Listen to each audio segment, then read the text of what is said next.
আসসালামু আলাইকুম, welcome to Salma's kitchen. আজকে আমি রান্না করব মাছের তেল ভুনা বা মাছের পেটি ভুনা। মাছের তেল ভুনা করতে এখানে আমি একটা ভেটকি মাছের তেল নিয়েছি। এখানে কিন্তু কোনো নাড়ি ভুড়ি নেই, নাড়ি ভুড়ি বাদ দিয়ে যে অংশটা থাকে সেটাই নিয়েছি, জাস্ট তেল। এবারে আমি এই তেলগুলোকে ছোট ছোট টুকরো করে কেটে নিব, তাহলে খাওয়ার সময় খেতে সুবিধা হবে। অনেক বড় মাছ তো, তাই এটার পেটিটাও বেশ বড় হয়েছে। যত বড় মাছ হবে পেটিটাও তত বেশি বড় হবে আর খেতেও বেশি মজা হবে। মাছের পেটিটাকে আমি ছোট ছোট টুকরো করে কেটে নিলাম। এখন এই কেটে নেওয়া মাছের পেটের মধ্যে দিয়ে দিব 1 চা চামচের 4 ভাগের 1 ভাগ পরিমাণ লবণ এবং 1 চা চামচের 3 ভাগের 1 ভাগ পরিমাণ হলুদের গুঁড়া। সেই সাথে দিয়ে দিব 1 চা চামচের 4 ভাগের 1 ভাগ পরিমাণ লেবুর রস। যে কোনো মাছের ডিম বলেন, তেল বলেন আর মাছ বলেন, সবকিছুর মধ্যে একটা আষ্টে গন্ধ থাকে, লেবুর রসটা দিলে সেটা চলে যায়। এবার মেখে নিব।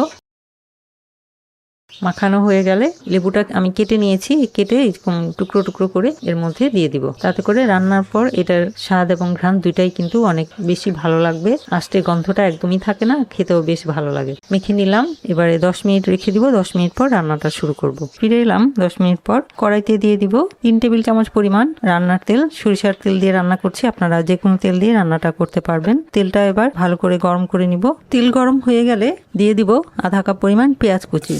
পেঁয়াজ কুচিটাকে হালকা লাল করে ভেজে নিব।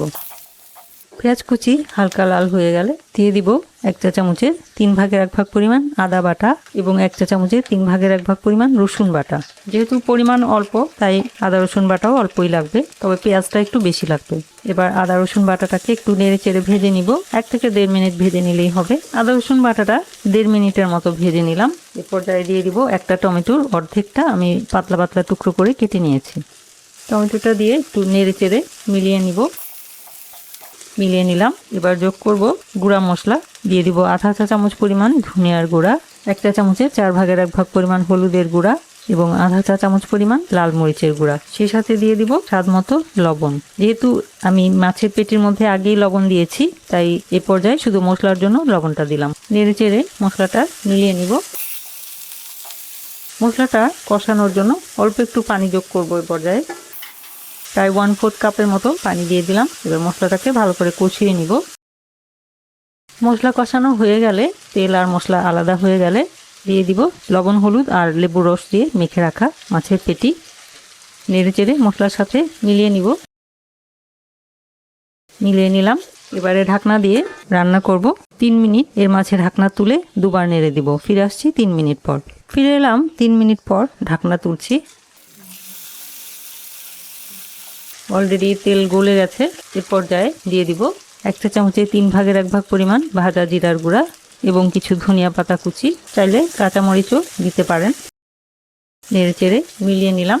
ঢাকনা দিয়ে অপেক্ষা করব 2 মিনিট। 2 মিনিট হয়ে গেছে, ঢাকনা তুলে নিচ্ছি।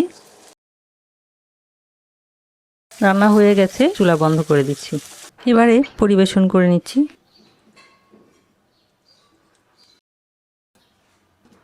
তৈরি হয়ে গেল খুবই হেলদি আর খুবই সুস্বাদু মাছের তেল বা মাছের পেটি ভুনা। এভাবে বড় মাছের তেল বা পেটি ভুনা করে খেতে যেমন মজা, তেমনি স্বাস্থ্যের জন্য ভালো। যদি একদিনে খেতে ইচ্ছে না করে, অল্প অল্প করে প্রতিদিন খেলেও কিন্তু এটা স্বাস্থ্যের জন্য ভালো, কারণ ফিশ অয়েলের মধ্যে ওমেগা 3 থাকে। তো আশা করছি বড় মাছ যদি আপনারা কিনেন, তাহলে সেই পেটিটা পরিষ্কার করে এভাবে রান্না করে খাবেন। আশা করছি ভালো লাগবে। এই তেলটা দিয়েই কিন্তু 1 প্লেট ভাত একদম অনায়াসে খেয়ে ফেলা যায়, এত মজা এটা। তো আশা করছি রেসিপিটা আপনারা ট্রাই করবেন। আশা করছি ভালো লাগবে। ভিডিওটি দেখার জন্য এবং এতক্ষণ সাথে থাকার জন্য অসংখ্য ধন্যবাদ। সবাই খুব ভালো থাকবেন। আমার আর আমার পরিবারের জন্য দোয়া করবেন। আল্লাহ হাফেজ।